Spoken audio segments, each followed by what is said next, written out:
എല്ലാ പ്രിയപ്പെട്ട പ്രേക്ഷകർക്കും നമസ്കാരം. ഇത് funsuponatime season 4 stand up for girls മലയാളത്തിലെ ആദ്യത്തെ സ്റ്റാൻഡപ്പ് കോമഡി ഷോ.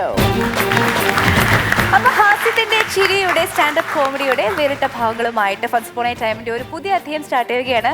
നമുക്ക് ഏറെ സ്നേഹത്തോടെ സ്വാഗതം ചെയ്യാൻ നമ്മുടെ ജഡ്ജസ് രമേശ് ഏട്ടൻ,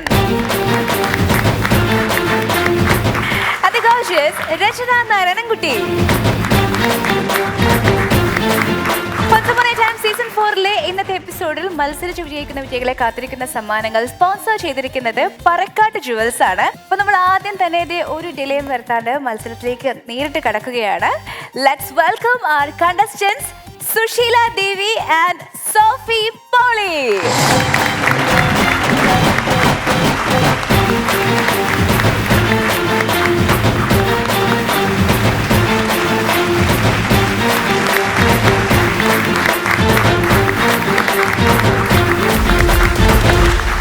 സുശീല ദേവി, സോഫി പോളി, ഇവര് രണ്ടുപേരും ഉണ്ടല്ലോ, ഇതിന് മുമ്പ് നമ്മുടെ സീസണിൽ വന്നിട്ട് പയറ്റി പോയവരാണ്. ചേച്ചി എന്താ ചെയ്യണേ? ഞാനൊരു ടീച്ചറാണ്, കോമേഴ്സ് ടീച്ചറാണ്. ആഹാ, ഒരു സെന്റർ അല്ലേ, പിന്നെ പാരലൽ കോളേജ് നടത്തും. പാരലൽ കോളേജൊക്കെ ഇട്ട് കുട്ടികളുടെ തേപ്പൊക്കെ ആയിട്ട്. അതെ അതെ, കഴിഞ്ഞ പ്രാവശ്യത്തെ ചേച്ചിയുടെ കണ്ടന്റ് അതായിരുന്നു. ഓ അടിപൊളി. സോഫി ചേച്ചിയോ? ഞാൻ ഹൗസ് വൈഫാണ്.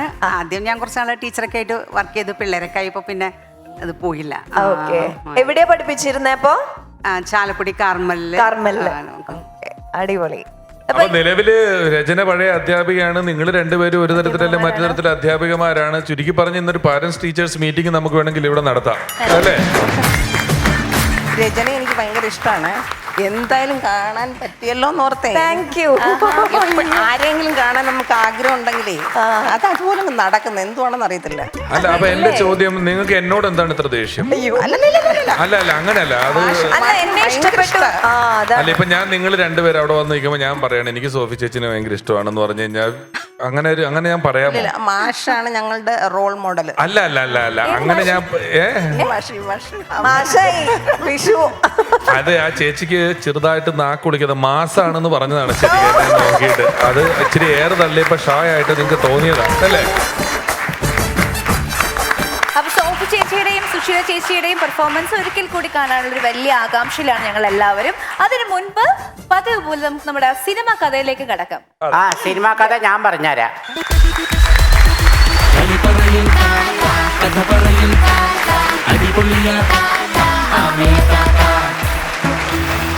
ഞങ്ങളെ രണ്ടുപേരുടെയും കണ്ടു കഴിഞ്ഞാൽ ഞങ്ങളെ ഈ ചേട്ടത്തിയും അനിയത്തിയും പോലെ തോന്നണ്ട? ചെറുതായിട്ട് വേണമെങ്കിൽ തോന്നുന്നുണ്ട്. അപ്പൊ ഞാൻ കഥ പറയട്ടെ. 3 സിനിമാ കഥ ചേർത്ത കഥയാണ്. നായകനും കുടുംബത്തിനും ദേഹണ്ണമാണ് ജോലി. ദേഹണ്ണം എന്ന് പറഞ്ഞ മനസ്സിലായ ഈ സദ്യയൊക്കെ ഉണ്ടാക്കണം. നായകന്റെ അച്ഛൻ വയസ്സാം കാലത്ത് പിന്നെയും അച്ഛനായി. ആദ്യം വിഷമം തോന്നിയെങ്കിലും പിന്നീടത് ആഘോഷിക്കാൻ അവർ തീരുമാനിച്ചു. കരിഞ്ഞുപോയ വിഭവം കൊണ്ട് ഉണ്ണിമധുരം ഉണ്ടാക്കി വിളമ്പി. അങ്ങനെ സദ്യ വിളമ്പുന്നതിനിടയിൽ മിസ്റ്റർ പോഞ്ഞിക്കര ഉണ്ണാൻ വന്ന ഒരാളുമായി ചോറിൻ്റെ പേരിൽ വഴക്കുണ്ടാക്കി. ചോറ് എന്ന് തന്നെയല്ലേ ഞാൻ പറഞ്ഞത് എന്ന് വരെ അദ്ദേഹം ചോദിച്ചു.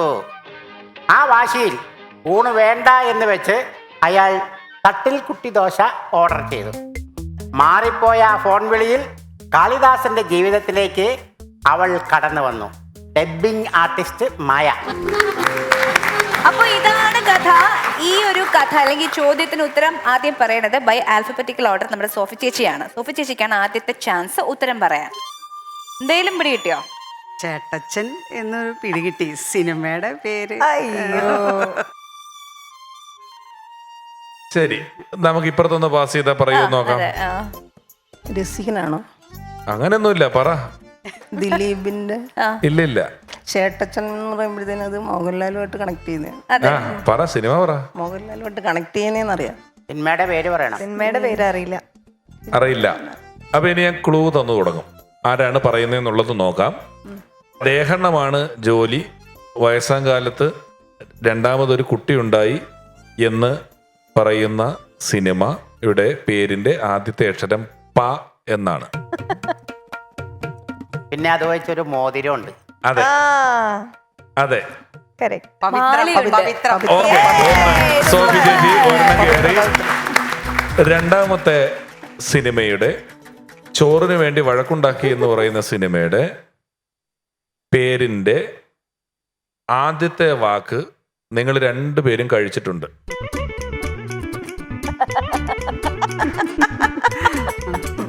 രണ്ടാമത്തെ വാക്ക് രാമായണത്തിലുണ്ട്. ഇനി മൂന്നാമത്തെ സിനിമ ദിലീപിന്റെ സിനിമയാണത്.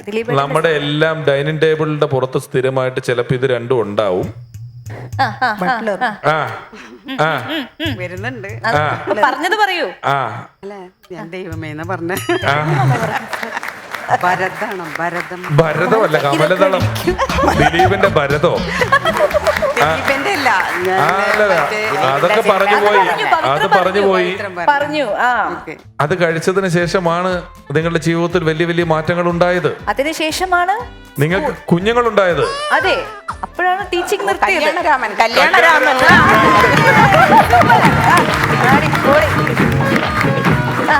ഉത്തരം പറഞ്ഞു കൊടുത്താൽ മതിയായിരുന്നു. എന്നിട്ട് എന്റെ ഉത്തരവാദിത്വം അല്ലേ പറയിക്കണ്ടേ? ഒരു സിനിമയും കൂടെ ഉണ്ട്. നമ്മൾ ഓംലെറ്റ് ഉണ്ടാക്കിയിട്ട് അതിന്റെ പുറത്ത് ഇങ്ങനെ ഇങ്ങനെ ഇങ്ങനെ ഇങ്ങനെ ഇങ്ങനെ അത് പെപ്പർ എന്ന് പറഞ്ഞു. പിന്നെ അതിന്റെ മുമ്പിലുള്ള അതാണ് സാൾട്ട് ആൻഡ് പെപ്പർ. ആ ഓക്കെ. അങ്ങനെ ഈ ചോദ്യത്തിന് രണ്ട് ശരിയായ ഉത്തരങ്ങൾ പറഞ്ഞ് സുശീല ദേവി ചേച്ചിയാണ് ആദ്യം പെർഫോം ചെയ്യുന്നത്. Very good. സോഫി ചേച്ചി സെക്കൻഡ്.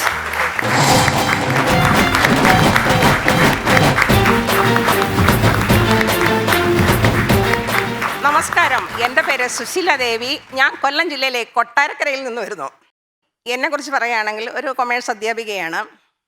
അതുകൂടാതെ തന്നെ എന്തിനാണ് ഇവിടെ വന്നതെന്ന് ചോദിക്കുകയാണെങ്കിൽ, ചിരി എനിക്കിഷ്ടമാണ്, ചിരിക്കുന്നവരെ ഇഷ്ടമാണ്, ചിരിച്ചുകൊണ്ട് സംസാരിക്കുന്നവരെ അതിലേറെ ഇഷ്ടമാണ്. പിന്നെയും കൂടെ ഒരു കാര്യം പറയുകയാണെങ്കിൽ, നോ പറയാൻ അറിയാത്ത ഒരു പാവം ശശിയുടെ പെങ്ങളാണ് ഞാൻ. അതുപോലെ തന്നെ നോന്ന് മാത്രം പറയുന്ന ഒരു പോലീസുകാരൻ്റെ ഭാര്യയും കൂടെയാണ്. ഞാൻ ഇവിടെ പറയാൻ പോകുന്നത്, നമ്മളുടെ ജീവിതത്തിലൊക്കെ കുറേ ഭീകര ജീവികളൊക്കെ ഇനി കടന്നു വരും. ഞങ്ങളുടെ പണ്ടുള്ള കുട്ടികളുടെ കാലത്തുള്ള ഭീകര ജീവികളെന്ന് പറഞ്ഞാൽ ഈ സ്കൂൾ തലത്തിലുള്ള കണക്ക് സാറുമാരായിരുന്നേ. ഈ കണക്ക് സാറുമാരെന്ന് പറഞ്ഞാൽ മറ്റ് അധ്യാപകരിൽ നിന്ന് വിഭിന്നമായിട്ട് ഈ സാറിനൊരു പെട്ടി ഉണ്ടായിരുന്നേ. ഈ കണക്ക് പെട്ടിയും ആ കണക്ക് പെട്ടിക്കകത്തുള്ള ആ കണ്ടൻസോ ബോട്ട്സും കാരണം എന്തുമാത്രം പീഡനങ്ങളാണെന്നറിയാവോ ഞങ്ങൾ അനുഭവിച്ചിരിക്കുന്നത്. ഞങ്ങൾ ഈ വീട്ടിൽ നിന്ന് സ്കൂളിലേക്ക് വരുന്ന വഴിക്ക് ഈ മാവിൻ്റെ ചോട്ടിലൊക്കെ കിടക്കുന്ന ഈ മാങ്ങാണ്ടി കുഞ്ഞുങ്ങളെയൊക്കെ എടുത്ത് പറക്കിയെടുത്ത് ഞങ്ങളുടെ തുണിസഞ്ചിക്കകത്തും അതുപോലെ തന്നെ ഈ സാറിൻ്റെ മറ്റേ പെട്ടിയുണ്ടല്ലോ ആ പെട്ടിക്കകത്ത് കൂടെയൊക്കെ ആക്കി ഞങ്ങൾ വളരെ സന്തോഷമായിട്ടാണ് സ്കൂളിലോട്ട് കയറി വരുന്നത്. എന്താണെന്നറിയത്തില്ലേ, ആദ്യത്തെ പീരീഡ് ചിലപ്പോൾ മലയാളമായിരിക്കും കേട്ടോ. മലയാളം എനിക്ക് ഭയങ്കര ഇഷ്ടമാണ്. ഈ മലയാളം പീരീഡ് ആണല്ലോ എന്നും വിചാരിച്ച് സന്തോഷമായിട്ട് ഞങ്ങൾ അങ്ങോട്ട് കയറി ചെല്ലുമ്പോഴാണ് ദേ നിൽക്കുന്നു ഒരു കണക്ക് സാറ്. സ്ക്രിപ്റ്റിലില്ലാത്ത ഒരു സർപ്രൈസ് താരം പോലെ കയറി നിൽക്കുകയാണ്, ഒരു ഉളുപ്പമില്ലാതെ ഈ കണക്ക് സാറ്. സാറിനെ കാണുന്ന പടി ഞങ്ങളുടെ ഉയരുണ്ടല്ലോ മേലോട്ടങ്ങ് കയറിപ്പോവും. എങ്ങനെയാണെന്നറിയാമോ, ഈ ഹൈഡ്രജൻ ബലൂൺ കയ്യിൽ നിന്ന് ഊർന്നങ്ങ് പോകുമ്പോൾ എങ്ങോട്ടാ കയറിപ്പോന്നേ, മേലോട്ട് കയറി പോകുന്ന പോലെ ഒരു പോക്കങ്ങ് പോവും. പിന്നെ പല്ലില്ലാത്ത മൊണാലിസ ചിരിക്കുന്ന പോലെ സാറിനെ നോക്കിയെന്ന് ചിരിച്ചിട്ട് ഞങ്ങൾ ക്ലാസ്സിലോട്ടങ്ങ് കയറിപ്പോവുകയാണ്. അതായത് വിടരും മുമ്പേ കൊഴിഞ്ഞ പുഷ്പം കണക്കെ ഞങ്ങൾ ക്ലാസ്സിലോട്ട് കയറി ചെല്ലുമ്പോഴാണ് ഞങ്ങൾക്കില്ല, അതില്ല, അതെന്തിടയില്ല, അത് ഞങ്ങൾക്ക് സീറ്റില്ലെന്ന്. ഇനി എന്തോന്ന് സീറ്റ്, 4 കാലിൽ പിമ്പിരി ആടി കളിക്കുന്ന ഈ കൊടിയന്മാരുണ്ടല്ലോ, ആടി ഇങ്ങനെ നിൽക്കും. അതുപോലാണ് ഞങ്ങളുടെ സീറ്റ്, അതായത് ബെഞ്ചുകൾ. പണ്ടത്തെ ബെഞ്ചുകളാണ്. ഈ ബെഞ്ചിലിരിക്കുന്നവന്മാരൊക്കെ ഉണ്ടല്ലോ, ഈ ഉണക്ക നെത്തോലി പോലെ ഇരിക്കുന്നവന്മാരൊക്കെ ഉണ്ടല്ലോ, ഞങ്ങളെ കാണുമ്പോഴേ ബലൂൺ പോലെ അങ്ങ് വീർക്കാൻ തുടങ്ങും. അല്ലെങ്കിൽ ഇവന്മാരെ ഒന്നും പറഞ്ഞിട്ട് കഥയില്ല കേട്ടോ. ഈ ജനസംഖ്യയുടെ കാര്യത്തിൽ ചൈനയെ കണ്ണുരട്ടി കാണിക്കുന്ന ഈ ഇന്ത്യ മഹാരാജ്യത്ത് ഇവന്മാരെ പോലുള്ളവന്മാര് ഇല്ലെങ്കിലേ അത്ഭുതപ്പെടാനുള്ളൂ. അല്ലെങ്കിലുണ്ടല്ലേ തറകൾക്ക് തറ തന്നെ ശരണം, ഇല്ലയോ? ഞങ്ങൾ തറയിലോട്ടങ്ങിരിക്കും. പിന്നെ വേറൊരു കാര്യമുണ്ട്, ഈ കണക്ക് സാറിനുണ്ടല്ലോ, സാറിൻ്റെ 28 കെട്ടിന് സാറിൻ്റെ പേരൻസ് ഇട്ട ഒരു പേരുണ്ടല്ലോ, അതൊന്നും ഞങ്ങൾ വിളിക്കത്തില്ല.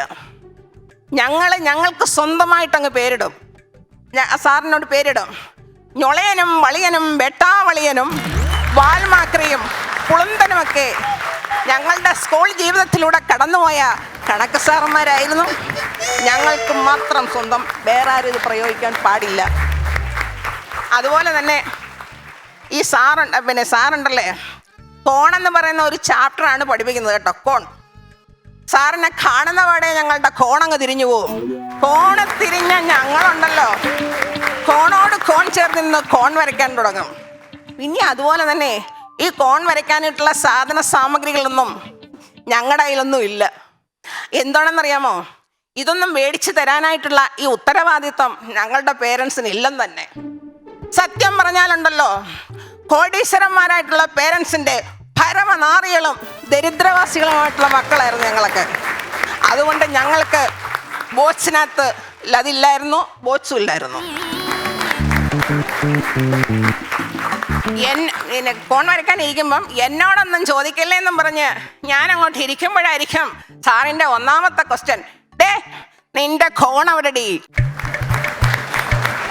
സാറിൻ്റെ റെസ്പെക്റ്റ് ഇല്ലാത്ത ക്വസ്റ്റ്യൻ കേട്ട് ഞാനൊന്ന് ഒന്ന് മുകളിലോട്ടൊന്ന് നോക്കുമ്പോൾ സാറിൻ്റെ റെസ്പെക്റ്റ് ഇല്ലാത്ത രണ്ടാമത്തെ ക്വസ്റ്റ്യൻ, നിന്റെ വാച്ച് അവിടെ ഡി. കോണും വാച്ചും ഇല്ല, എന്തായാലും അടി ഉറപ്പാണ്. ഈ അടിക്കുന്ന എങ്ങനെയാണെന്ന് ചോദിച്ചാൽ, പണ്ടത്തെ പെമ്പിള്ളേരെന്ന് പറഞ്ഞാൽ ഈ സിൽക്ക് പാവാടയാണ്. ഈ സിൽക്ക് പാവാടയ്ക്ക് ആകപ്പാടെ ഒരു പ്രൊട്ടക്ഷൻ എന്ന് പറയുന്നത് ഒരു വള്ളിയാണ്. ഈ വള്ളി ചിലപ്പോൾ പിഞ്ചിയതായിരിക്കും, കീറിയതായിരിക്കും. എന്നാൽ നമ്മൾ ഈ വീട്ടിൽ നിന്ന് ഇറങ്ങി വരുമ്പോഴത്തേന് പെമ്പിള്ളേർ ആകപ്പാടെ ഈ സിൽക്ക് പാവാടയൊക്കെ എടുത്തോണ്ടല്ലേ പോകുന്നത്. അതിന് വള്ളിയുണ്ടോ, ഈ വള്ളി പിഞ്ചിയിരിക്കുകയാണോ, അതൊന്ന് തയ്ക്കണോ എന്നൊന്നും ആർക്ക് വീണ്ടും വിചാരമില്ല പേരൻസിന്. ഞാൻ നേരത്തെ പറഞ്ഞല്ലോ, അവരുടെ ഉത്തരവാദിത്വ ബോധം അതൊക്കെ തന്നെ. എന്തായാലും ഈ കോണും ബോച്ചും ഇല്ലാത്ത എന്നെ സാറ് അടിക്കാനായിട്ട് ഈ പാവാടയൊക്കെ അങ്ങോട്ടും ഇങ്ങോട്ടും ഞൊറിഞ്ഞു പിടിച്ചിട്ടാണ് അടിക്കുന്നത് കേട്ടോ. പള്ളി പൊട്ടിപ്പോയോന്ന് എനിക്കറിയത്തില്ല, എങ്കിലും ഞാൻ സലകാല ബോധമില്ലാതെ നിൽക്കുകയാണ്. ഇങ്ങനെ അങ്ങോട്ട് പിടിച്ചിട്ട് സാറ് അടിക്കാനായിട്ട് മുകളിൽ നിന്ന് ഇങ്ങോട്ട് ഓങ്ങിയതും, എന്തായാലും കോണല്ലേ പഠിപ്പിക്കുന്നത്, ഞാൻ 90 ഡിഗ്രിയിൽ നിന്ന് 10 ഡിഗ്രിയിലേക്ക് കൂപ്പുകുത്തി. സാറിൻ്റെ വടിയുണ്ടല്ലോ, കോൺസെൻട്രേഷൻ തെറ്റി മേശമേൽ അടിച്ച് രണ്ടായിട്ടങ്ങ് പൊളന്നു. അപ്പോഴാണ് ആ ക്ലാസ്സിൻ്റെ തൊട്ടപ്പുറത്തിരിക്കുന്ന ഒരു ചെറിയ കംസൻ അവൻ ചോദിച്ചു, സാറേ അതെടുത്തോണ്ട് വരട്ടെ എന്ന്. ഏതാ വടി? അവനാണെങ്കിലുണ്ടല്ലോ, മൂർഖൻ്റെ വിഷവും കഴുതയുടെ ബുദ്ധിയുമുള്ള അവനെ തലേന്ന് പേരെഴുതാൻ വേണ്ടി മാത്രം അപ്പോയിന്റ് ചെയ്തിരിക്കുന്നവനായിരുന്നു. അവൻ വടിയെടുത്തോണ്ട് വരട്ടെ എന്ന് ചോദിച്ചപ്പം സാറ് തലകുലുക്കി. ഇവൻ വടിയെടുക്കാനായിട്ട് അങ്ങോട്ട് പോയി, അവിടെ HMൻ്റെ അടുത്ത്. പണ്ടത്തെ HMന് ഒരു ഡ്യൂട്ടി ഉണ്ടായിരുന്നു. എന്താണെന്നറിയാമോ? ചൂരലെല്ലാം കൂടെ ഇങ്ങനെ സംഭരിച്ച് വെച്ചിരിക്കും. ആർക്കാന്നറിയാമോ? പിഞ്ചു കുഞ്ഞുങ്ങളെ തല്ലി ചതയ്ക്കാനായിട്ട്. ഓരോ ചൂരലും ഇഷ്യൂ ചെയ്യുമ്പോഴത്തേന് ആ HMൻ്റെ ഒരു സാറ്റിസ്ഫാക്ഷൻ കാണണം. അങ്ങനെ HMൻ്റെ കയ്യിൽ നിന്ന് അവൻ ആ ചൂരലും മേടിച്ചുകൊണ്ട് വന്നിട്ട് ക്ലാസ് റൂമിൻ്റെ വാതിലങ്ങ് നിൽക്കുമ്പോഴത്തേന് എന്താണെന്നറിയത്തില്ല കേട്ടോ. രാഘു അവൻ്റെ ഇടതുവശത്താണോ, ഗുളിയൻ അവൻ്റെ വലതുവശത്താണോ, ചൊവ്വ അവൻ്റെ മേളിൽ കൂടി ഇങ്ങനെ വട്ടം കറങ്ങുവാണെന്ന് അറിയത്തില്ല. സാറ് എൻ്റെ കാര്യം അങ്ങ് മറന്ന്. എന്നിട്ട് അവനോട് ചോദിച്ചു, ടാ നിന്റെ കോണമെടാന്ന്. അവനല്ലേ പോത്ത് മോണ കാട്ടിച്ചിരിക്കുന്ന ഒരു ചിരിയുണ്ടല്ലോ, അങ്ങനെ അങ്ങോട്ട് ചിരിച്ചിട്ട് അവൻ്റെ അത് കാണിച്ചു. ഏത്?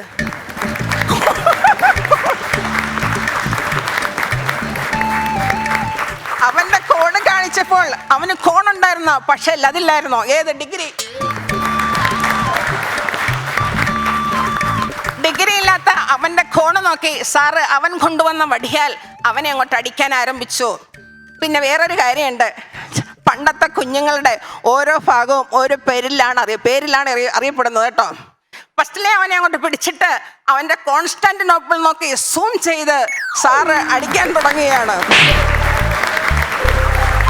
അസ്ഥാനത്ത് ഏതോ കൊണ്ട പന്നിയെ പോലെ അവനൊന്ന് ചാടി പൊങ്ങിയിട്ട് അവനവന്റെ ലിയനാർഡോ ഡാവിഞ്ചി, ഇതാണ് ലിയനാർഡോ ഡാവിഞ്ചി കൊണ്ട് സാറിന്റെ മുണ്ടക്കേറി അങ്ങ് പിടിച്ചു. സാറിൻ്റെ അതും മറ്റേതും കൂടെ ഒരുമിച്ച് അങ്ങ് മേലോട്ട് കയറിപ്പോയി. വേറൊന്നുമല്ല, സാറിൻ്റെ മാനവും അഭിമാനവും കൂടെ ഒറ്റയടിക്ക് മേലോട്ട് കയറിപ്പോയി. ഒരു ജല്ലിക്കെട്ട് കാളെ പോലെ സാറ് അവന്റെ രണ്ടാമത്തെ ഓർഗനെ ലാക്കാക്കി പറഞ്ഞു. ഏതാണെന്നോ? അവന്റെ അമരിഗോ ബെസ്പുജി. അവന്റെ അമരിഗോ ബെസ്പുജി ലാക്കാക്കി അടിക്കാൻ തുടങ്ങിയപ്പോൾ വീണ്ടും അവൻ ഡിഗ്രി മാറ്റി. 90 ഡിഗ്രിയിൽ നിന്നോ 10 ഡിഗ്രിയിലേക്ക് കൂപ്പൂത്തി. സാറിന്റെ സ്ഥാനം തെറ്റി. രോഷാകുലനായ സാറ് പിന്നീട് അവൻ ഒരേ ഒരു അവയവം മാത്രമേ ഉള്ളായിരുന്നു, അവന്റെ 10 സിക്രി. ഈ അവന്റെ 10 സിക്രി ലാക്കാക്കി സാറ് ഒരൊറ്റ കീച്ചങ്ങ് കീച്ചി. പിന്നെ എന്താണെന്നറിയത്തില്ല, ഞങ്ങളുടെ ആ ക്ലാസ് റൂം ഉണ്ടല്ലോ പ്രളയബാധിത പ്രദേശമായിട്ട് പ്രഖ്യാപിക്കപ്പെട്ടു. ഞങ്ങൾക്കുണ്ടല്ലോ അവിടെ പോകാതെ അത് കാണാനൊത്തു. എവിടെ? അമേരിക്കയിൽ പോകാതെ നയാഗ്ര വെള്ളച്ചാട്ടം കാണാനൊത്തു.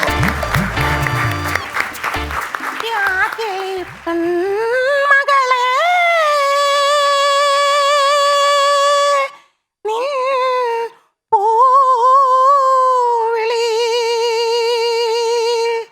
യാത്ര മൊഴിയാണോ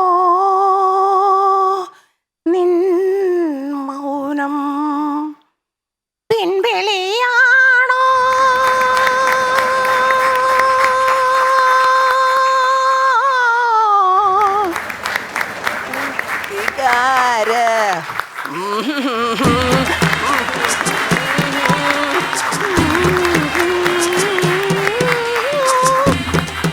കഴിഞ്ഞപ്പോഴത്തേന് നീണ്ട നിശബ്ദതയ്ക്ക് ശേഷം സാറ് ഒരു വെടിനിർത്തൽ പരിപാടിയും നയപ്രഖ്യാപനവും കൂടെ ഒരുമിച്ച് നടത്തിയിട്ട് പറഞ്ഞു, ഖോൺ എന്ന് പറയുന്ന ചാപ്റ്റർ ഇതോടുകൂടി തീർന്നിരിക്കുകയാണ്.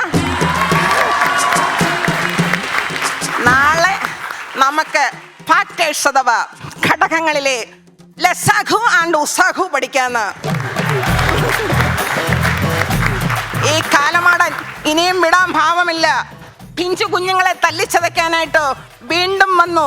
കാലം കാത്തുവെച്ച കർമ്മയോഗിയെ പോലെ വീണ്ടും താ കയറി വരുന്നു ലസാഖു ആൻഡ് ഉസാഖു.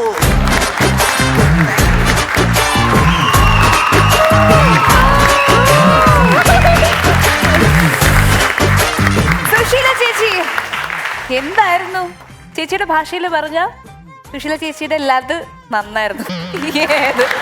സ്റ്റാൻഡപ്പ് കോമഡി അടിപൊളിയായിരുന്നു കേട്ടോ, സൂപ്പർ ആയിരുന്നു. ചേട്ടാ ഞാൻ തന്നെ എഴുതുന്നതാണ്. നന്നായിട്ടുണ്ട്.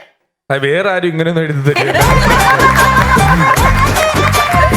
ഇതേതായാലും ഗംഭീരമായി, നല്ല രസമുണ്ട്. എന്താണ് ഇവിടെ കാണിച്ചു കൂട്ടിയത്? ടീച്ചറല്ലേ?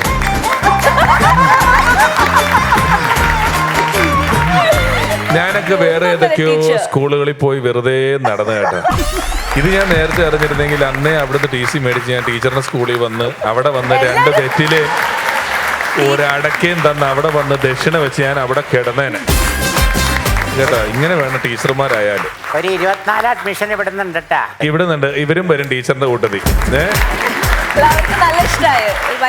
എല്ലാവർക്കും നന്നായി. അതിനകത്തൊരു വിഷ്വലുകൾ ഉണ്ടായിരുന്നു, അതിൽ കുറെ കഥകൾ ഉണ്ടായിരുന്നു. അതിനൊരു കുറച്ചൊക്കെ ഒരു കഥ പോലെ അനുഭവങ്ങളെ പറഞ്ഞതുകൊണ്ട് ഓർക്കേണ്ടുന്ന ആവശ്യകത അതിനകത്ത് വന്നില്ല.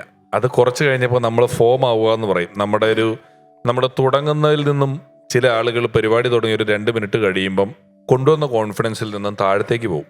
അതിനകത്ത് ഒരു പോയിന്റ് കഴിഞ്ഞപ്പോൾ പിന്നെ ഇത് പൂർണ്ണമായിട്ടും ഇതിനെ ഒരു കൈ കിട്ടി എന്നുള്ള ബോധ്യം വന്നപ്പോൾ പിന്നെ പഠിക്കാത്തതും തോന്നിയതും വായി തോന്നിയതും ഒക്കെ എല്ലാം വിറ്റു പോകുന്നുണ്ടായിരുന്നു എന്നുള്ളത് വളരെ ഗംഭീരമായി. ആത്യന്തികമായി എല്ലാവരെയും വളരെയധികം ചിരിപ്പിക്കാൻ പറ്റി എന്നുള്ളത് ഒരു വലിയ കാര്യമാണ്. ഗംഭീരമായി കേട്ടോ. സുശീല ടീച്ചറെ, അയ്യോ എന്തൊരു ധൈര്യാണിത്. ഇതൊക്കെ ഇങ്ങനെ ഇത്രയും സംഗതി ശരിയാണ്. വേറെ വേറെ പേരുകളൊക്കെ വിളിച്ചിട്ടുണ്ട്. എന്താ കോൺസ്റ്റാന്റിനോപ്പിളോ, അമേരിക്കോ വെസ്പൂച്ചി,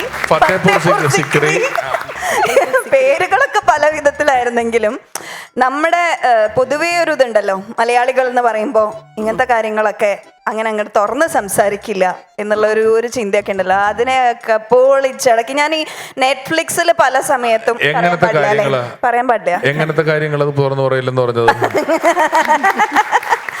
രചനയുടെ മനസ്സിൽ കളങ്കം ഉണ്ടെങ്കിൽ അത് കൈ വെക്കണം കേട്ടോ. ഞങ്ങള് ഫത്തേപൂർ സിക്രിനെ പറ്റിയും നല്ല കാര്യങ്ങൾ പറയല്ലേ ചെയ്യുന്നത്.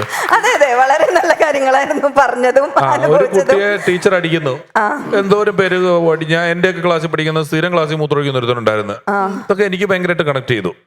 അല്ല, കണക്ട് ചെയ്തില്ല എന്നല്ല പറഞ്ഞേ, തുറന്ന് പറയാൻ കാണിച്ച ധൈര്യത്തിന് 100% അംഗീകരിച്ചേ പറ്റുള്ളൂ. കാരണം അതെ, എന്നോടൊക്കെ പറയാൻ പറഞ്ഞ ഒരുപക്ഷെ ഞാൻ ചിന്തിക്കുമായിരിക്കും, ഇത് വേണോ, ഇങ്ങനെ ഒരു ഇത് ഞാൻ സംസാരിക്കണോ എന്നുള്ളതൊക്കെ. അത് പിഷു പറഞ്ഞ പോലെ എൻ്റെ മനസ്സിൽ കളങ്കമുള്ളതുകൊണ്ടല്ല, പൊതുവെ മലയാളികളുടെ മനസ്സിൽ ഇങ്ങനത്തെ കാര്യങ്ങൾ പൊതുവേദിയിൽ സംസാരിക്കാൻ പാടില്ല എന്നൊരു ചിന്തയുണ്ട്. വളരെ ഓപ്പൺ ആയിട്ട് എല്ലാ കാര്യങ്ങളും സംസാരിക്കുന്ന മറ്റ് പല OTT പ്ലാറ്റ്ഫോംസും കാണുമ്പോൾ ഞാൻ ആലോചിക്കാറുണ്ട്, എന്തുകൊണ്ട് നമ്മുടെ മലയാളത്തിൽ ഇങ്ങനെയൊന്നും പറയാൻ ആരും വരുന്നില്ല. അതിനൊരു ഉത്തരമായിട്ട് സുശീല ടീച്ചർ ഇവിടെ നിൽക്കുന്നതിൽ ഒരുപാട് സന്തോഷമുണ്ട് ശരിക്കും. അതുപോലെ കുറെ കണക്ട് ചെയ്യാൻ പറ്റി. നമ്മുടെ കോണും പ്രൊട്രാക്ടർ ഇല്ലാതെ എവിടെയൊക്കെയോ പോയി പ്രൊട്രാക്ടർ വാങ്ങിച്ചു വരുന്ന നമ്മുടെ സ്കൂൾ കാലഘട്ടവും അതൊക്കെ ഒരുപാട് കണക്ട് ചെയ്യാൻ പറ്റി. ടീച്ചറിന്റെ സ്വന്തം അനുഭവത്തിൽ നിന്നാണോ ഇത് എഴുതിയത്? തീർച്ചയായിട്ടും. ടീച്ചർ കണക്ക് സാർ എന്ന് പറഞ്ഞാൽ എനിക്കൊരു ഭീകര ജീവിയായിട്ടാണ്. എനിക്ക് ചാക്കോ മാഷ ഓർമ്മ വന്നു. ചാക്കോ മാഷ് പോലെയാണ്. ആണ്, അതുപോലെയാണ്. ആ സാറ് പണ്ട് പിന്നെ എന്നോട് ചോദിക്കും അച്ഛനെ വിളിച്ചോണ്ട് വരാനും. എനിക്ക് ബോസ് ഇല്ലാത്തത് കൊണ്ടാണ്. അന്നേരം ഞാൻ പറയും അച്ഛൻ വരത്തില്ല, അച്ഛന് ഡ്യൂട്ടിക്ക് പോകണമെന്ന്. അമ്മയെ വിളിച്ചോണ്ട് വരാൻ പറയും. ഞാൻ പറയും അമ്മ പ്രസവിച്ചു കിടക്കുക. ഞാൻ നോക്കുമ്പോൾ ഓരോ വർഷം അമ്മ പ്രസവിച്ചോണ്ടിരിക്കുക. ഞാനെന്തോ ചെയ്യാനാ?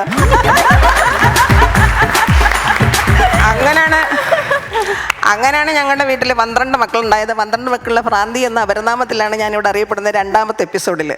12 മക്കളുടെ 7ാമത്തെ സന്താനമായിരുന്നു ഞാൻ. അടിപൊളി. എന്തായാലും ഞങ്ങൾ എല്ലാവരും അതിഗംഭീരമായിട്ട് മനസ്സുകൊണ്ട് ആഘോഷിച്ചു. അത് പുറത്തേക്ക് വന്നു. അതിലുപരിയായിട്ട് ഓഡിയൻസിന്റെ സപ്പോർട്ട് എന്തായിരുന്നു.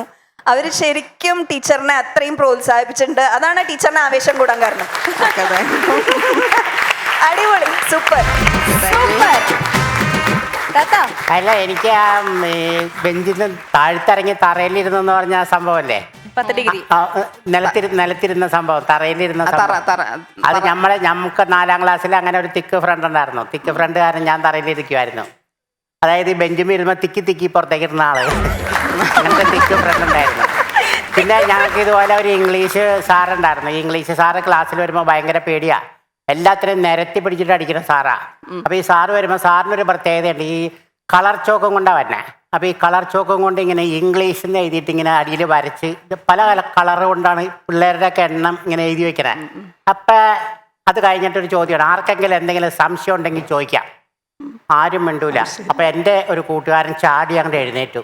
അപ്പൊ ഞങ്ങൾക്കൊക്കെ ഒരു ആശ്വാസമായി. നമ്മുടെ ഒരു പ്രതിനിധി ഒരു സംശയം ചോദിക്കാൻ പോലുള്ള. എന്താ നിന്റെ സംശയം എന്ന് ചോദിച്ചപ്പോൾ അവൻ ചോദിക്കാം, ഈ കളർ ചോക്ക് പെൻസിൽ എവിടെന്നാ മേടിക്കണേന്ന്. അന്ന് അവൻ്റെ തൊടയുമ്പോൾ 3 വരെയാണ് വീണത്.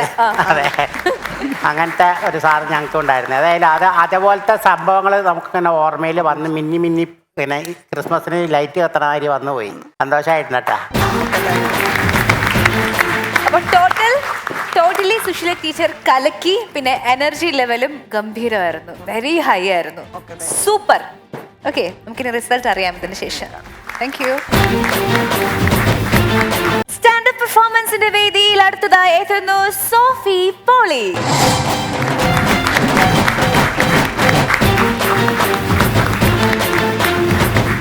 ഹായ്, ഹലോ, ഞാൻ സോഫി പോളി, ഇരിഞ്ഞാലക്കുടയിൽ നിന്ന് വരുന്നു. ഒരു കയ്യടിയും ഒരു ചിരിയൊക്കെ ആവാം. കാരണം ഈ കയ്യടി ആരോഗ്യം ഉണ്ടാവും, ചിരി ആയുസ് വർദ്ധിക്കും. ഈ കയ്യടിയും ചിരിയാണ് ഞാൻ ഈ നിൽക്കുന്ന എൻ്റെ ആരോഗ്യത്തിൻ്റെ രഹസ്യം അല്ലേ. ഞാൻ ഈ 64ാം വയസ്സിൽ എൻ്റെ നാക്ക് വീണ്ടും എന്നെ ചതിച്ചു. ആ 64 കട്ട് ചെയ്തോട്ടോ. ഞാൻ ഈ 54ാം വയസ്സിൽ ഇങ്ങനെ നിൽക്കണമെങ്കിൽ ഈ ചിരിയും കയ്യടിയൊക്കെ തന്നെയാണ് എൻ്റെ ആരോഗ്യത്തിൻ്റെ രഹസ്യം. നിങ്ങളാരെങ്കിലുമൊക്കെ എല്ലാവരും വിചാരിക്കും ഈ ചേച്ചി എന്താ ഇങ്ങനെയൊക്കെ പറയുന്നത്. I am new gen at 54. Yo നിങ്ങളെല്ലാവരും രാവിലെ അലാറം കേട്ട് എനിക്കുന്നവരാവും. ചുരുക്കം ചിലർ ചന്തിക്ക് അടി കിട്ടിട്ട് എനിക്കുണ്ടാവും അമ്മയുടെ അല്ലേ. കുറച്ച് പേര് 6 മണിക്ക് അമ്മ വന്നിട്ടൊരു മണി 8 എനിക്കടി എന്ന് പറയുമ്പോൾ എനിക്കും. കുറച്ച് നാളായിട്ട് എനിക്കുണ്ട് ഒരു അനൗൺസ്മെന്റ് കേട്ടിട്ടാ എടി പോത്തെ, പോത്ത് പോലെ കിടന്നുറങ്ങാതെ പോയി കട്ടൻ കാപ്പി തിളപ്പിക്കടി. അനൗൺസ്മെന്റ് കഴിഞ്ഞു കഴിഞ്ഞാൽ അങ്ങേര് കർട്ടൻ താത്തി അവിടെ കിടക്കൂട്ടോ. ഇങ്ങേര് എന്തിനാ എന്നെ പോത്തേന്ന് വിളിക്കണത് എനിക്ക് ഇന്നേ വരെ മനസ്സിലായിട്ടില്ല. കാര്യം പോത്തെന്നുള്ളതൊരു പുല്ലിംഗ നാമല്ലേ. ഞാനൊരു ദിവസം അങ്ങേരോട് ചോദിച്ചു, നിങ്ങൾ എന്തിനാ എന്നെ ഇങ്ങനെ പോത്തേ പോത്തേന്ന് വിളിക്കണേ? എനിക്ക് പോത്തിറച്ചി ഭയങ്കര ഇഷ്ടമാടി, അതാണ് നിന്നെ പോത്തേന്ന് വിളിക്കണേ. ഞാൻ ചോദിച്ചേ, എനിക്ക് കോഴിയിറച്ചി ഭയങ്കര ഇഷ്ടാ, നിങ്ങളെ കോഴിന്ന് വിളിക്കട്ടെ? അത് പറ്റില്ല, അത് പറ്റില്ല, അത് പറ്റില്ല. ഇന്നലെ രാത്രി എന്തായിരുന്നു മേളെന്നറിയാമോ? ശരീരം എനിക്ക് അനക്കാൻ വയ്യ. തെറ്റിദ്ധരിക്കല്ലേട്ടോ. കോളിംഗ് ബെല്ലടി കേട്ടപ്പോ ഞാൻ ചെന്ന് വാതിൽ തുറന്നു. മ്യൂസിക് റിയാലിറ്റി ഷോയെക്കാളും ഉയർന്ന പിച്ചിലും ആടിയുലയുന്ന ശ്രുതിയിലും കീറിയ ഷഡ്ജവുമായി ഒരു മാസ് എൻട്രി. കള്ളോളം നല്ലൊരു വെള്ളം ഭൂലോകത്തുണ്ടോടി മറിയേ, എള്ളോളം വയറ്റിച്ചെന്ന തകതകതൈ. ഈ തകതകതൈ മുഴുവൻ എൻ്റെ പുറത്തിട്ടായിരുന്നു മാത്രം. നീ പെട്ടില്ലല്ലോടി എന്ന് പറഞ്ഞിട്ട് ഇടിയോടി ഇടിയാണ്. പെർഫോമൻസ് കഴിഞ്ഞാൽ പിന്നെ അങ്ങേര് കമന്നടിച്ചൊരു കിടപ്പാ. പിന്നെ എവിടെ നിന്ന് കുട്ടികളുണ്ടാവാനാ?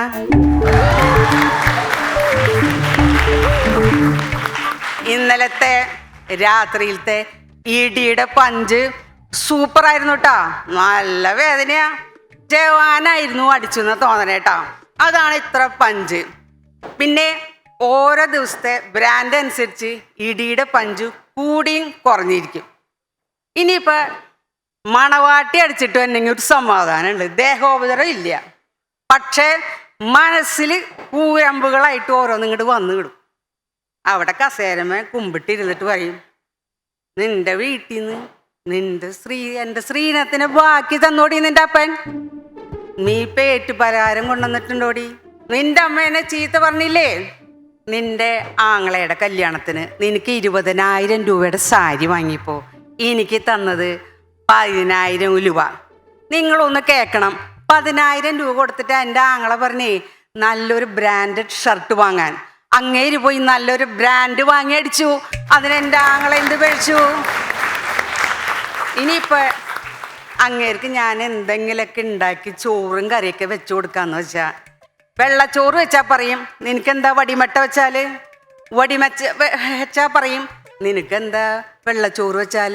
അപ്പം ഞാൻ വെള്ളച്ചോറ് വയ്ക്കും. വെള്ളച്ചോറ് എങ്ങാനും വെന്തു പോയാ നിനക്ക് വെള്ളച്ചോറിനോട് പ്രതികാരമാണ്.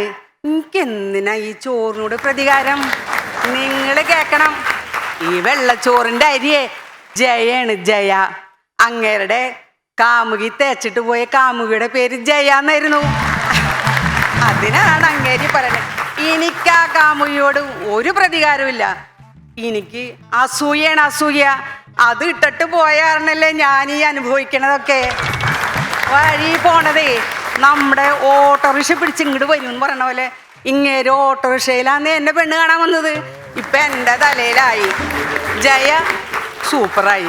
നമ്മൾ അനുഭവിക്കുക. ഇനിയിപ്പോൾ ഈ ചോറ് കഴിഞ്ഞു, ഇനി ഒരു കറി ഉണ്ടാക്കി കൊടുത്താലോ? അതിനില്ലാത്ത കുറ്റില്ല. മുളക് കുത്ത്, മല്ലിക്കുത്ത്, മഞ്ഞക്കുത്ത്, മസാലക്കുത്ത്, വാട്ടക്കുത്ത്. എന്തിനു പറയണേ? 2 പേർക്ക് തേച്ച് വിളിക്കാൻ വെളിച്ചെണ്ണ ഉണ്ടല്ലോ നിന്റെ വീട്ടിൽ നിന്ന് കൊണ്ടുവന്നണ്ട എന്ന് പറഞ്ഞ് കറിപ്പാത്രം ഒരേറെ അടുത്ത വീട്ടിൽ പറമ്പിച്ചെന്ന് കിടക്കും. അവിടത്തെ പട്ടിക്ക് കുശാല, ഇവിടത്തെ ഞാൻ ബാക്കി പറയണില്ല കേട്ടാ. ഇങ്ങനെയൊക്കെ എന്നോട് നാട്ടുകാർ ചോദിക്കേ, ചേച്ചിക്ക് ഇങ്ങേരെ അടുത്തുനിന്നും പൊക്കൂടെ, ചേച്ചിയുടെ വീട്ടിലേക്ക് ഈ അടി കൊണ്ട് ഇവിടെ കിടക്കണോ? ഞാൻ പറയും പിള്ളേരുടെ അടി, ഇടി, തല്ല്, അവഗണന അത് കൊള്ളാനുള്ള ഭാഗ്യം എനിക്കില്ല. ആ ഭാഗ്യം ഇപ്പം എനിക്ക് ഇവിടെയാണ്. അതെങ്കിലും കൊണ്ട് ഞാനിവിടെ ജീവിക്കട്ടെ എന്ന് വെച്ചാൽ ഞാനിവിടെ നിൽക്കണേന്ന് പറഞ്ഞു. അങ്ങേര് പറയും ഈ 25 നോയമ്പിൽ അങ്ങേര് ഒരു തുള്ളി പോലും കുടിച്ചിട്ടില്ല. എന്തൊരാത്മാർത്ഥ്യ. ദിവസവും രാവിലെ പള്ളിയിൽ പോയി സുഖമായിട്ട് വന്ന് ഇനിയിരിക്കും. അപ്പം എനിക്കാ പ്രശ്നം. എനിക്കൊരു വിഷാദ രോഗം കടന്നുകൂടിയോ എന്നൊരു സംശയം. ഞാനിങ്ങനെ വിഷാദിച്ചിരിക്കുമ്പോൾ അങ്ങേര് വന്ന് ചോദിക്കും, നിനക്ക് എന്ത് പറ്റിയടി? അല്ല, എല്ലാ ദിവസവും നിങ്ങളുടെ നിന്ന് കിട്ടിയിരുന്ന അടി, ഇടി, തല്ല് ഇതൊന്നും ഇപ്പം ഇല്ലല്ലോ. എപ്പോ ഞാൻ നിന്നെ പിടിച്ചു, എപ്പോ ഞാൻ നിന്നെ തല്ലി, എപ്പോ ഞാൻ നിന്നെ ചീത്ത പറഞ്ഞു, ദേ കിടക്കണ കഞ്ഞിങ്കലം. ഇനി ഒന്നും പറഞ്ഞിട്ട് ഒരു കാര്യമില്ല. ഈ കർട്ടൻ താത്തിയിട്ട മനുഷ്യൻ കട്ടും മിണ്ടോന്ന് നോക്കട്ടെ എന്ന് വെച്ച് ഞാൻ ചെന്ന് നോക്കിയപ്പോ ആട് കിടക്കണോടത്ത് പൂടയില്ല, ആള് പോയി.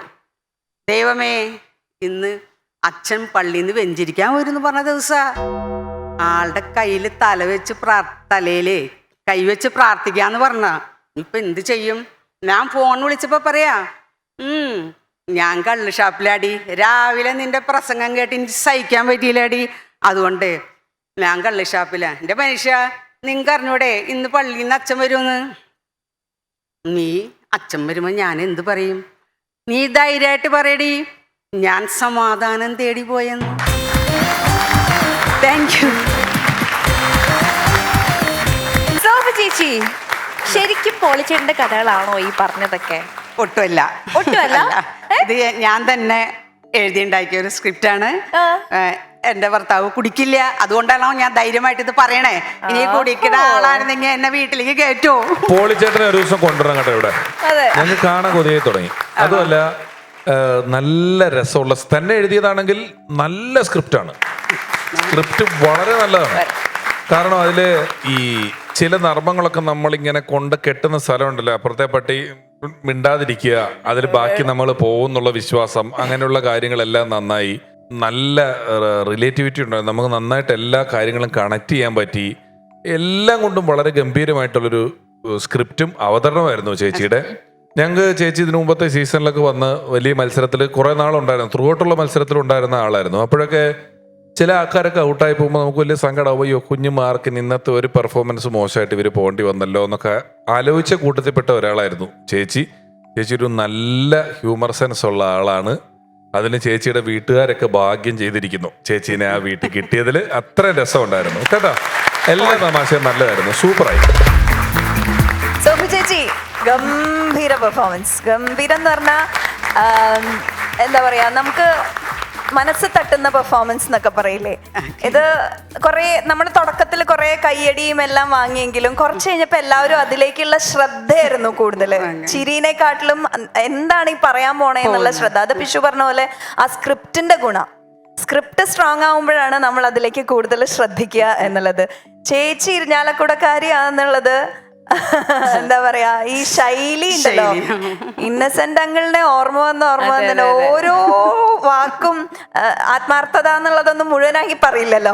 ഒന്ന് പറയാം ആത്മാർത്ഥത. ആത്മാർത്ഥത അങ്ങനെ പറയുള്ളൂ.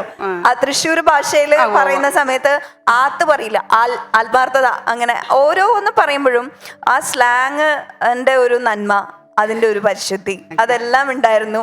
ഒപ്പം തന്നെ ചേച്ചിയുടെ തുടക്കം, അത് പറയാതിരിക്കാൻ പറ്റില്ല. 54 ആൻഡ് യോ അതന്നെയാണ്. ഇവിടെ ഇരിക്കുന്ന ഓരോരുത്തരും അത് ആസ്വദിച്ചു. ജയ ശരിക്കും ഉണ്ടോ? അരിയുടെ പേര് ജയ എന്ന് ഒരു അരിയുടെ പേരുണ്ട്. മറ്റേ ഞാൻ പറഞ്ഞല്ലോ, ഒന്നും എന്റെ വീടുമായി യാതൊരു ബന്ധമില്ലാത്ത കഥയാണത്. ഓൺലി ഇങ്ങനെ നമുക്ക് സ്ക്രോൾ ചെയ്ത് എന്തായാലും കാണിക്കാം. അപ്പൊ ചേച്ചി സൂപ്പർ. വീണ്ടും ഇതുപോലെ നല്ല രീതിയിലുള്ള നല്ല സ്ക്രിപ്റ്റുമായിട്ട് ചേച്ചിക്ക് വരാൻ സാധിക്കട്ടെ. All prayers. അത് ഈ തൃശ്ശൂർ ഭാഷ എന്ന് പറയുമ്പോൾ നമുക്ക് കേൾക്കാൻ ഭയങ്കര ഇമ്പുള്ളൊരു ഭാഷയാണല്ലേ തൃശ്ശൂർ ഭാഷ. അതുപോലെ ഓരോ ഭാഷയ്ക്കും അതിൻ്റെതായിട്ടുള്ള പ്രത്യേകതയുണ്ട്. ഇപ്പം ഈ പാല, അതുപോലെയുള്ള തൊടുപുഴ, പാല ആ ഭാഗത്തുള്ള ആൾക്കാരുണ്ടല്ലോ, അവരുടെ സംസാരം ശ്രദ്ധിച്ചിട്ടുണ്ടാ? അവർ എപ്പോഴും ഈ ഓ എന്നുള്ള അക്ഷരം കൊണ്ട് സംസാരിക്കും. ഇപ്പം ഞാൻ എൻ്റെ അടുത്ത് ചോദിക്കണം, ഈ പിഷാരടിയുടെ സ്വഭാവം എങ്ങനെയുണ്ടെന്ന് ചോദിക്കും. പിഷാരടിയുടെ സ്വഭാവം എങ്ങനെയുണ്ട്? കാശുണ്ടോ? പിഷാരടി ശമ്പളമൊക്കെ തരുന്നുണ്ടോ? അപ്പൊ ഈ ഓയിൽ തന്നെ ഓരോ വ്യത്യാസം ഉണ്ടാവും. ആ ഓയിൽ നമ്മൾ മനസ്സിലാക്കിക്കൊള്ളണം എങ്ങനെയാണെന്ന് സംഭവം എന്ന് പറഞ്ഞാൽ ആര്യായി തൃശ്ശൂർക്കാർ ഇരിഞ്ഞാലക്കുട എന്ന് അവർ തികച്ചു പറയൂല, ഞാലോട. തൃശ്ശൂർന്ന് പോലും പറയില്ല, ശൂര് അത്രേ പറയുള്ളൂ. നല്ല രസമുണ്ടായിരുന്നു. ഇത് ഇന്നസെന്റ് വന്നെന്ന് പറയണ ആര് തോന്നി.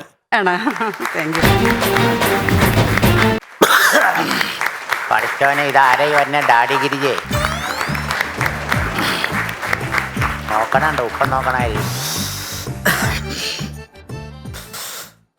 അയ്യാ മടുത്തു. നെടുപടി വേണു കറക്റ്റ്. പിഷാരടിയല്ലേ പറഞ്ഞേ ഈ കേശവമാമ പാട്ട് മാത്രമേ പാടുള്ളൂ. അല്ല അസലായിട്ട് മിമിക്രി കാണിക്കണേ. നല്ല ചൂടുണ്ട്. കഷ്ടപ്പെട്ട് ബുദ്ധിമുട്ടിയ ഞാനിവിടെ വരെ വന്നേ. സൗണ്ട് അടിപൊളി കറക്റ്റ് നെടുപടിയാണോ? ആ തള്ളയോട് ഒന്നും മിണ്ടാതിരിക്കാൻ പറയാമോ? Hi Jayan super. എന്റെ തോൽവി പരാജയമേ ഇത് പനിയാ. പനിയായിട്ട് വന്നു പോണതാ. പനിയായിട്ട് വന്നേക്കും. പനിയാ. ഒറിജിനലായിട്ട് പനിയാണോ? ഒറിജിനൽ പനിയാ പിഷു. എല്ലാവർക്കും ഇപ്പൊ ഒരു പനിയും ചുമയുണ്ട് കേട്ടോ. രാത്രി ഒന്നും കിടക്കാൻ പറ്റണില്ല, അതുപോലത്തെ ചുമയാ. പിള്ളേർക്കൊക്കെ ഉണ്ടായിരുന്നു. ആന്റിബയോട്ടിക് എന്തെങ്കിലും എടുത്തു തുടങ്ങിയോ? എല്ലാം എടുത്തു, പക്ഷെ മാറുന്നില്ല അല്ലേ? പനി ഇങ്ങനെ മുറുകുക. ഏതോ ഒരുത്താൻ വീട്ടിൽ വന്ന് തന്നു പോയതാ, സമ്മാനിച്ചതാ എനിക്ക്. ആ, നമ്മൾ ഈ സമ്പർക്കം കുറയ്ക്കണം ഈ സമയത്ത്. പക്ഷെ ഇത്രയൊക്കെ ആണെങ്കിലും പാട്ട് പാടുന്നതിൽ എനിക്കൊരു കുഴപ്പമില്ല. പാടിക്കോട്ടെ? ആ പാടിക്കോ. അങ്ങനെയെങ്കിലും ഈ ചുമ കേൾക്കണ്ടല്ലോ കുറെ നേരത്തേക്ക്.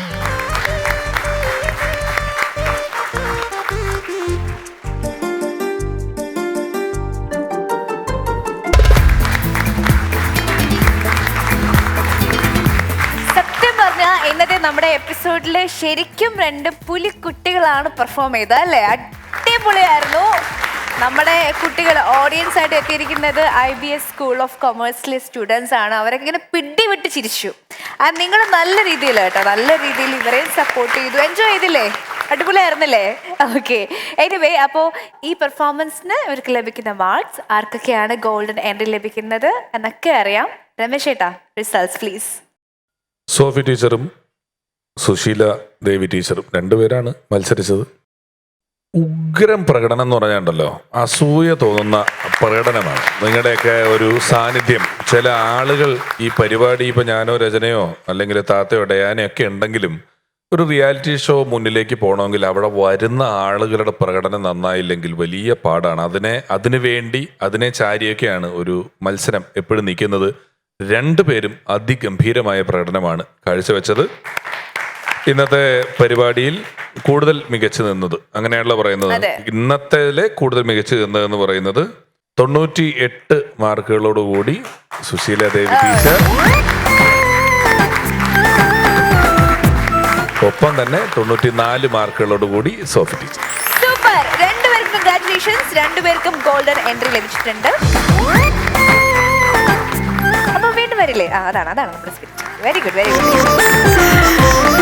ഫൺസ് അപ്പോൺ എ ടൈം സീസൺ 4 മത്സരാർത്ഥികളെ കാത്തിരിക്കുന്നത് പറക്കാട് ജുവൽസ് നൽകുന്ന ക്യാഷ് പ്രൈസ്. കൊടുക്കാനായിട്ട് ജഡ്ജസിനെ ക്ഷണിക്കുന്നു പ്ലീസ്.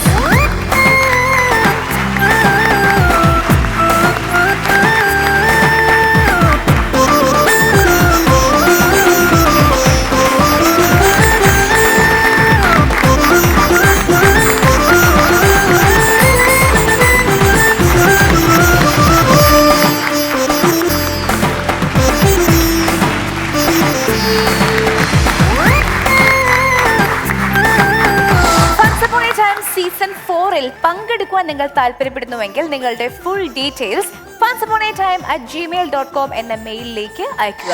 അങ്ങനെ പൊട്ടിച്ചിരിയിലെ പുതുമകൾ കൊണ്ട് രസകരമായ funs upon a time season 4-ലെ മറ്റൊരു അധ്യായം കൂടി നമ്മൾ പൂർണ്ണമാവുകയാണ്. വീണ്ടും കാണാം മറ്റൊരു മനോഹരമായ എപ്പിസോഡിലൂടെ. Until then, bye bye.